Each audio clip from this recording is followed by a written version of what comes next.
Сәлеметсіздер ме? Каналыма қош келдіңіздер. Бүгінгі видеода біз грузин халқының хинкали тағамын дайындайтын боламыз. Ең алдымен 2 жұмыртқамызға суымызды, 1 уыс тұз, ұнымызды қосып, қаттылау қамыр илеп аламыз.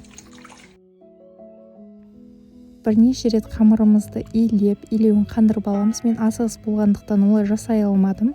Сондықтан менде кішкене беті гладкий болмады. Егер сіздер илеуін қандырсаңыздар, ол беті гладкий әдемі болып жылтырап тұрады. Содан кейін салмасына біз тартылған фарш, қатты езіліп, осылайынан блендерден өткізіп алдым. Пиязымызды, кинзамызды және тұз бұрыш 1 стакан суымызды қосып, салмасын жасап аламыз. Суы кішкене көбірек болса, ол сочный, күшті болып тұрады. Илеуі қанған қамырымызды осылайынан қолымыздың көмегімен алдыменен жайып аламыз. Одан кейін оқтаумен жайып аламыз.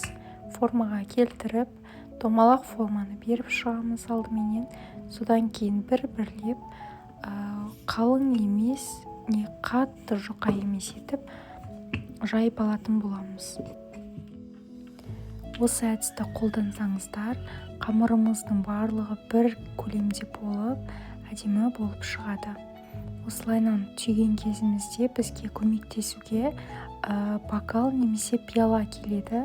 Ол өте ыңғайлы, өйткені сұйықтығымыз, суымыз біздің ағып кетпейді және де жақсы көмектесетін болады. Осылайынан видеодағыдай әдемілеп складкалар жасайтын боламыз.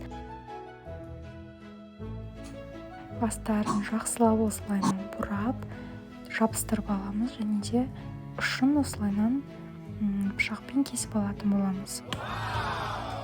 Қайнап тұрған суымызға 1 қасық тұз бен сұйық майымызды құйып, осылай ұйық жасап отырып, салып аламыз. Хинкалилерімізді 10-15 минуттай пісіріп аламыз.